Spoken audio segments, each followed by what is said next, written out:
تعالیٰ نے ترغیب دی ہے مال خرچ کرنے کی. مثل الذین ينفقون اموالهم فی سبیل اللہ کمثل حبۃ انبتت سبع سنابل فی کل سنبلۃ مئۃ حبۃ واللہ یضاعف لمن یشاء واللہ واسع علیم. یہاں ہے سنابل، اور یوسف علیہ السلام کے قصے میں ہے انی ارا سبع سنبلات خضر و اخری یابسات.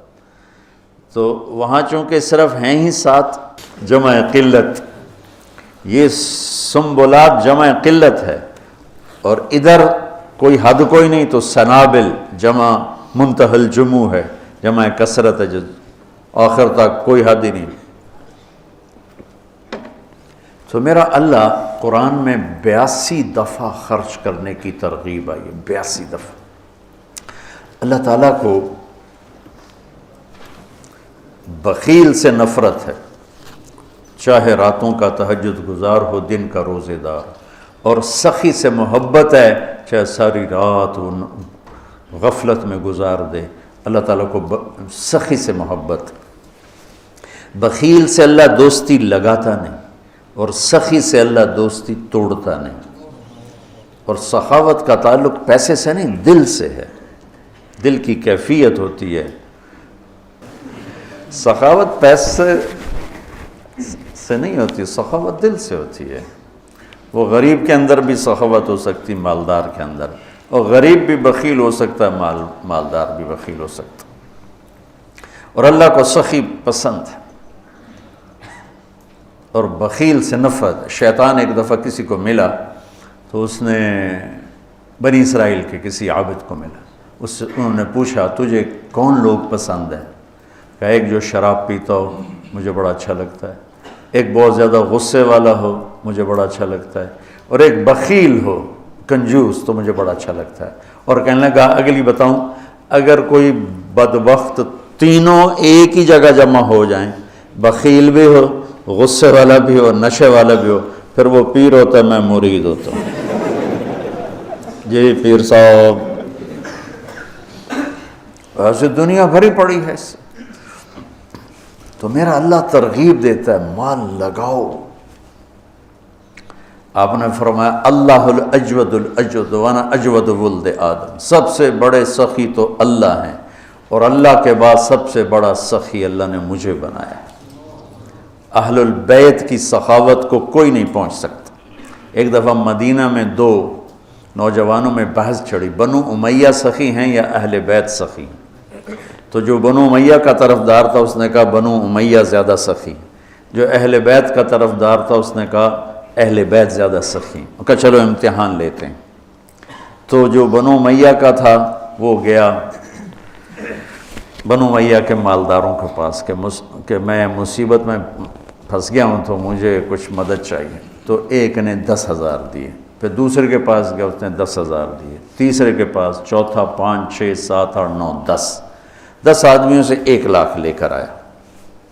یہ گیا عبداللہ بن جعفر کے پاس، ضرورت مندوں کو چاہیے، انہوں نے 1 لاکھ دے دیا. پھر گیا حضرت حسن کے پاس، کہا جی میں محتاج ضرورت مند، انہوں نے 1 لاکھ دیا. پھر گیا امام حسین کے پاس، انہوں نے 1 لاکھ دے دیا. جب وہ کٹھے ہوئے انہوں نے کہا کتنا لے آندہ؟ کہ 1 لاکھ، کہ میں 3 لاکھ لے آندہ. انہوں نے کہا بھائی واقعی اہل بیت کی سخاوت کو کوئی نہیں پہنچ سکتا، چلو واپس کرتے ہیں.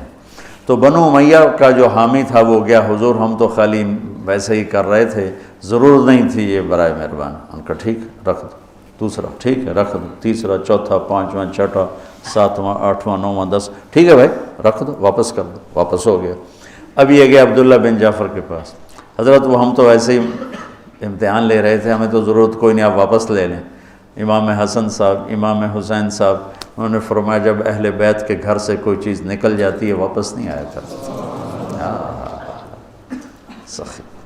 امام علی نقی رحمہ اللہ تعالی، یہ رہتے تھے سامرہ میں، سامرہ بغداد کے پاس ایک جگہ. تو ان کے پاس ایک شخص آیا کہ حضور میرے اوپر 30,000 دینار قرضہ ہے. کون ہو, کہاں سے آئے ہو, قرضہ ہے نہیں ہے. اچھا پہلے سنو, 30,000 دینار بنتا کتنا ہے؟ 60 کروڑ روپیہ. یہ کہو زبان سے. تو انہوں نے اپنے خادم سے پوچھا پڑھے ہیں کہ جی پڑھیں, کا اٹھا کے دے دو. نہیں پوچھا, 60 کروڑ. یقین مانو اگر آپ اہل البیت کے قصے سخاوت کے پڑھو, آپ یقین نہیں آتا کہ 60 کروڑ روپیہ ایک سائل کو دے دیا. ایک دفعہ سامرا سے باہر کسی گاؤں میں گئے ہوئے تھے ملاقات کے لیے, تو ایک آدمی ان کو ڈھونڈتے ڈھونڈتے کوفے سے چلا گاؤں پہنچ گیا. کہا حضرت 10,000 درہم کا مقروض ہوں اور کوفے سے چلا ہوں, یہاں تک پہنچا ہوں, کہیں سے کام نہیں بنا, آپ کے سوا میرا کوئی کام نہیں بنا سکتا. اچھا ان دنوں ان کے پاس کچھ بھی نہیں تھا. فرمانے لگے بھائی میرے پاس تو کچھ ہے نہیں. کہا نہیں جی میں نے تو آپ سے ہی لینا ہے, جہاں سے بھی کر کے دو مجھے کر کے دو.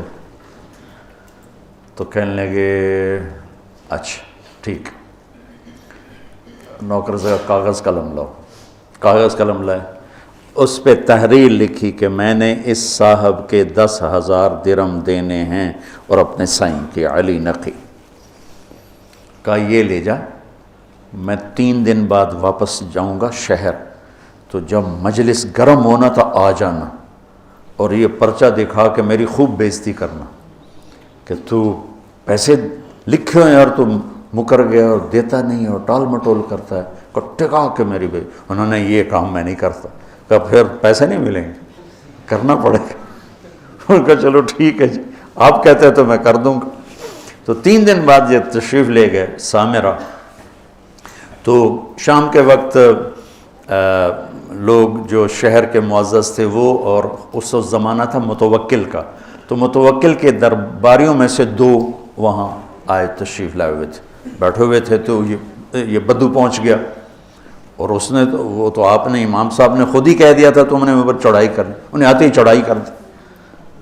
اور وہ کہ بھائی ٹھیک ہے یار میں تیرے دینے ہیں پر ابھی میرے پاس ہے نہیں, میں دے دوں گا. نہیں اب پہلے اتنی دیر کر دی ہے, ایسے جھوٹے وعدے کرتے ہیں آپ. اب کیسے کرتے ہیں آپ؟ وہ آگے منتیں کر رہے ہیں اور سارے مجمع کا رنگ فق ہو رہا ہے. تو کہا اچھا بھائی مجھے 3 دن کی مہلت دے دے, میں تیرا سارا قرضہ چکا دوں. کہا ٹھیک ہے, 3 دن کے بعد چوتھا نہیں ہونا چاہیے. کہا نہیں بالکل نہیں ہوگا. وہ جو متوکل کے درباری تھے نا, انہوں نے جا کے متوکل کو بتایا کہ امام صاحب کے ساتھ ہوا یہ قصہ ہوا. اچھا. انہوں نے فوراً خزانچی کو کہا کہ 30,000 درہم ابھی حضرت کے گھر پہنچا دو. وہ 30,000 درہم پہنچے اور اس کو بلوا لیا, ابھی لے جا. کہا جی میری تو 10,000 ضرورت ہے. نہیں ہمارے گھر سے جو چیز آتی ہے وہ آگے جانے کے لیے آتی ہے, لے جا. کہا حضرت میری ضرورت صرف 10,000 ہے, مجھے اوپر والے نہیں چاہیے. کہا تجھے چاہیے, پیسہ بھی ایسی چیز ہے کہ نہیں چاہیے, چل سارا لے جا. یہ سخاوت.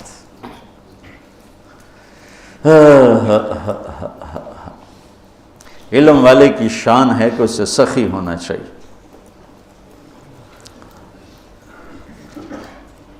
حضرت عمر رضی اللہ عنہ کی دعا سنو, اللہم انی شدید فلینی وبخیل فسخنی.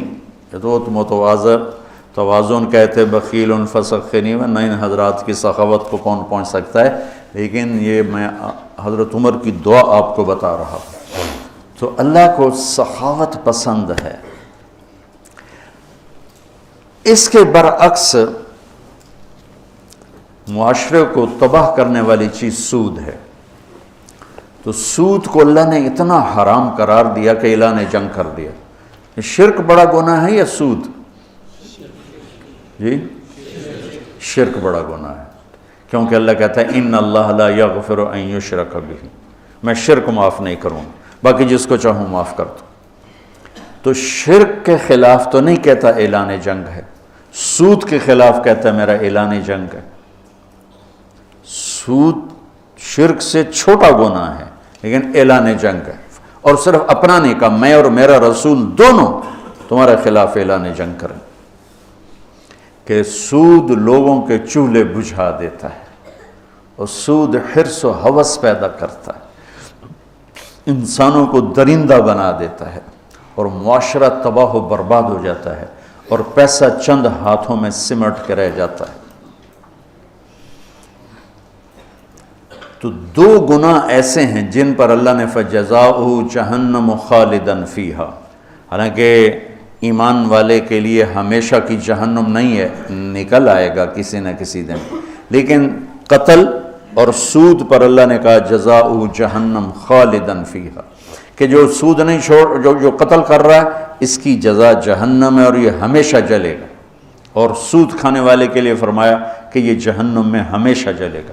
اور سب سے بدترین شکل آپ نے سود کھانے والوں کی دیکھی کہ جب آپ معراج میں گئے تو آپ نے دیکھا کچھ لوگ ہیں جن کے پیٹ ہیں جیسے بڑے بڑے گنبد، اس پیٹ کے اندر سانپ چل رہے ہیں جو ان کو اندر سے کاٹ رہے ہیں، اور ان کی چیخ و پکار ہے۔ آپ نے پوچھا یہ کون لوگ ہیں؟ کہا یہ سود کھانے والے۔ تو ایک تو بینک سود پہ پیسہ دیتے ہیں سود پر، اور ایک عام لوگ بھی اب سود پہ پیسہ دیتے ہیں۔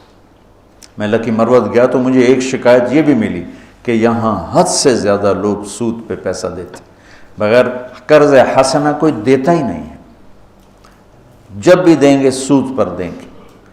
اور اللہ اس کے رسول سے اعلان جنگ قبول ہے چند ٹکے کے پیچھے، چونکہ اسلام سخاوت کا درس دیتا ہے، اسلام فیاضی کا درس دیتا ہے، سبق دیتا ہے، تو اور سخاوت سے معاشرہ خوبصورت ہو جاتا ہے، محبوب ہو جاتا ہے۔ ایک دفعہ عبداللہ بن جعفر اور حسنین کریمین علیہم السلام یہ مکہ سے مدینہ آ رہے تھے، راستے میں بھوک لگی تو ایک بابا اور بڑھیا کا خیمہ، تو کہنے لگے ہم ہاشمی لوگ ہیں، کچھ کھانے کو مل جائے گا؟ اس نے کہا بیٹھیں تشریف رکھیں، تو ایک بکری کھڑی تو اس نے گرا دی، تو انہوں نے پوچھا آپ کے پاس کچھ اور بھی ہے؟ کہ بس یہی ہے۔ کہا تو آپ اس کو ہمارے لیے ذبح کر رہے ہیں تو خود کیسے گزارا ہوگا؟ تو وہ کہنے لگا مہمان تو بھوکا نہیں جائے گا، میرا گزارا آپ پہ اللہ کرے گا۔ تو انہوں نے وہاں کھانا کھایا اور کہا کہ جب مدینے آؤ تو ہم سے مل لینا۔ اب ایک ہی بکری تھی وہ ذبح ہو گئی، تو وہ بھوک نے تنگ کیا، تو بابے نے کہا بڑھیا سے کہ اب چلیں مدینے، شاید وہ لوگ مل جائیں تو کچھ ان سے ہماری مدد ہو جائے۔ چلو بھائی، دونوں گلی میں جا رہے تھے، امام حسن کی نظر پڑ گئی، انہوں نے پہچان لیا۔ کہا بابا جی مجھے پہچانتے ہو؟ ان کا جی نہیں۔ کہا ہم آپ کے مہمان ہیں۔ غلام سے فرمایا اس کو 1000 بکریاں دے دو اور 2000 دینار دے دو، اور حسین کے پاس بھیج دو۔ حسین کے پاس بھیج دیا۔ انہوں نے پوچھا بھائی صاحب نے کتنا دیا ہے؟ کہا 1000 بکری اور 2000 دینار۔ کہا 1000 بکریاں دے دو، 2000 دینار دے دو، اور انہوں نے عبداللہ بن جعفر کے پاس بھیج دیا۔ انہوں نے پوچھا میرے بھائیوں نے کیا دیا ہے؟ کہا جی 1000 بکری، 2000 دینار۔ تو فرمانے لگے غلام سے کہ 2000 بکریاں دے دے، 4000 دینار دے دے۔ پھر کہنے لگا بابا اگر تو پہلے آتا نا میرے پاس تو اس سے بھی زیادہ دیتا، اب میرے بڑے بھائیوں نے جتنا دیا ہے اس سے زیادہ دیتے ہوئے مجھے شرم آتی ہے، اگر تو پہلے آتا میں تمہیں اس سے زیادہ دیتا۔ کیا سخاوت!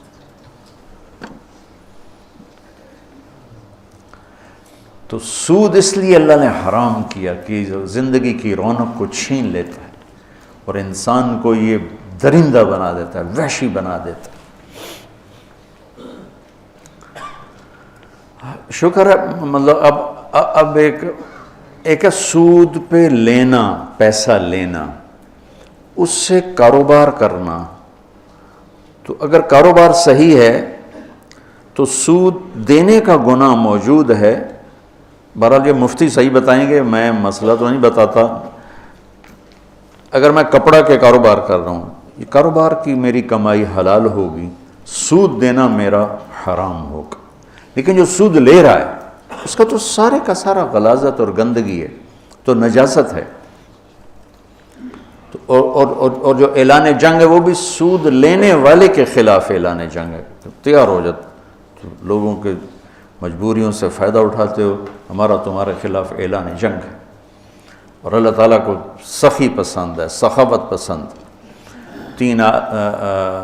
تین آدمی اکٹھے ہوئے، چلو یار امتحان لیں، عبداللہ بن جعفر کا، عروبۃ الاوسی کا اور قیس بن سعد کا.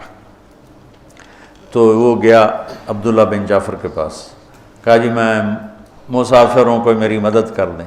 تو گھوڑے پہ سوار ہو رہے تھے تو پیچھے ہٹ گئے، کہنے لگے یہ گھوڑا بھی لے جائے، اس میں 4000 دینار ہیں، 20 چوکا 80، 8 کروڑ روپیہ بنتا ہے 4000 دینار، 8 کروڑ روپیہ کا یہ بھی لے جا، اور اس میں سب سے اعلیٰ چیز ہے وہ تلوار علی ہے، وہ تمہیں پوری دنیا سے زیادہ قیمتی چیز دے رہا ہوں، جا یہ لے جا. دوسرا گیا قیس بن سعد کے پاس، وہ سوئے ہوئے تھے، تو ان کی خادمہ سے کہنے لگا، باندی سے، مسافروں کچھ دے دو، اپنے آقا کو اٹھاؤ. وہ کہنے لگے میرے آقا تو تھک کے سوئے ہیں، نوکرانی ہو کر دیکھو. کہ یہ اونٹ لے جا، یہ ایک غلام لے جا، 700 دینار لے جا. نوکرانی ہو کے جب وہ اٹھی، جب قیس بن سعد اٹھے تو نوکرانی نے کہا جی وہ ایک مانگنے والا آیا تھا، میں نے اتنا دے دیا. کہنے لگے اللہ کے بندی مجھے اٹھا دیتی، میں اتنا دیتا کہ موت تک اسے مانگنے کی ضرورت نہ پڑتی. عروبۃ الاوسی ذرا ماٹھے تھے، سخاوت پیسے سے نہیں ہوتی. یہ دونوں بڑے مالدار تھے. عروبۃ الاوسی درویش آدمی تھے، نابینا بھی تھے. تو 2 غلاموں کے کندھے پر ہاتھ رکھ کے جا رہے تھے، تو کہا جی مسافر پردیسی کچھ مل جائے گا. کہا واہ واہ واہ واہ، میرا رب میرے لیے کبھی کچھ نہیں چھوڑتا. یہ 2 غلام بچے تھے، جا لے جاؤ. انہوں نے کہا آپ، کہا میرا اللہ وارث ہے تو لے جا. کہا نہیں میں اتنا بے غیرت نہیں ہوں. کہا پھر بات یہ ہے کہ عروبہ کے منہ سے جب کوئی چیز نکل جاتی ہے نا کہ لے جا، پھر وہ واپس نہیں آتی، یا میں انہیں آزاد کروں گا یا تو لے جا. اس لے لیے، اور وہ دیواروں کو ٹٹولتے گھر واپس پہنچے. تو تینوں جب اکٹھے ہوئے تو تینوں کا مشترکہ فیصلہ تھا کہ بڑے سخی عروبہ ہیں کہ سارا ہی مال دے دیا، 2 غلام تھے سارا دے دیا. کہ سخاوت کا تعلق جائیدادوں سے نہیں ہے، یہ دل سے ہے، دل سے ہے. تو سود انسانیت کے ماتھے پر ایک بدنما، جتنی دنیا میں اس وقت اکانومی فلاپ ہو رہی ہے اور مالدار ملکوں میں بھی ایک تباہی آئی ہوئی ہے، اس کے پیچھے سود سب سے بڑی. سود، سٹہ، جوا، یہ 3 چیزیں ایسی ہیں جو اکانومی کو، معیشت کو تباہ و برباد کر دیتی. اور چوتھا ادھار. ہمارے سارے کاروبار ادھار پہ چلے گئے ہیں، اور میرے نبی نے ادھار کی ہمیشہ نفی فرمائی. اور ادھار کو ہمیشہ، اب آپ مقروض کا جنازہ نہیں پڑھتے تھے، حالانکہ خود قرضہ اٹھایا ساری زندگی تاکہ بازار اپنی اصلی شکل پہ قائم رہے. جب سورا بازار ہی ادھار پہ چل رہا ہے تو کبھی بھی چیزوں کی قیمتیں کنٹرول میں نہیں آ سکتی. تو اللہ تعالیٰ خرچ کرنے کی ترغیب دیتا ہے کہ اللہ کے نام پہ لگاؤ. تو جس کو اللہ نے رزق دیا ہے، سخاوت اس رزق کا شکر ہے، سخاوت اس رزق کا شکر ہے. اللہ تعالیٰ کی بارگاہ میں، یعنی اللہ نے جنت الفردوس کو اپنے ہاتھوں سے بنایا، جنت الفردوس کو اپنے ہاتھوں سے بنایا. اس کا حسن، کائنات، باقی ساری جنت اس کے سامنے ماند ہے. اور جنت الفردوس والوں کو دن میں صبح و شام اللہ کا دیدار ہوگا، باقی جنتیوں کو جمعے، اور جنت الفردوس والوں کو صبح بھی شام. جب اللہ نے جنت الفردوس کو مکمل کیا تو کہا انتقی، بول. انہوں نے کہا قد افلح المؤمنون، ایمان والے کامیاب.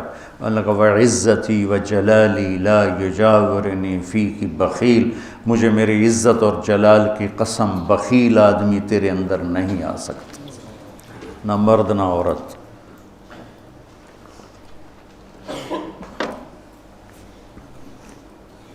تو اللہ سے مانگو کہ اللہ ہمیں سخی بنائے.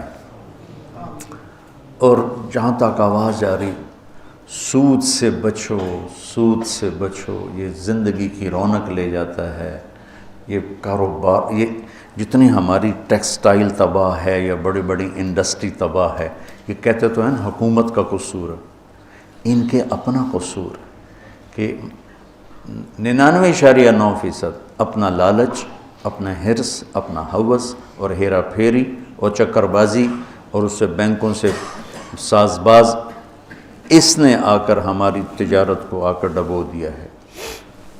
سچائی ہو، دیانتداری ہو، صداقت ہو اور وعدہ وفائی ہو اور کھوٹ سے پاک کام ہو، اس سے زوال اللہ اپنے امتحان کے طور پر لے لے تو لے لے، ورنہ اللہ کا قانون ہے کہ سچائی کو زوال نہیں ہے، دیانتداری کو زوال نہیں ہے۔ اس کو کافر کرے گا یا مومن کرے گا، دونوں کے لیے بلندی اور اونچائی ہے۔ تو آج 2-3 چیزیں ہو گئیں، باقی انشاءاللہ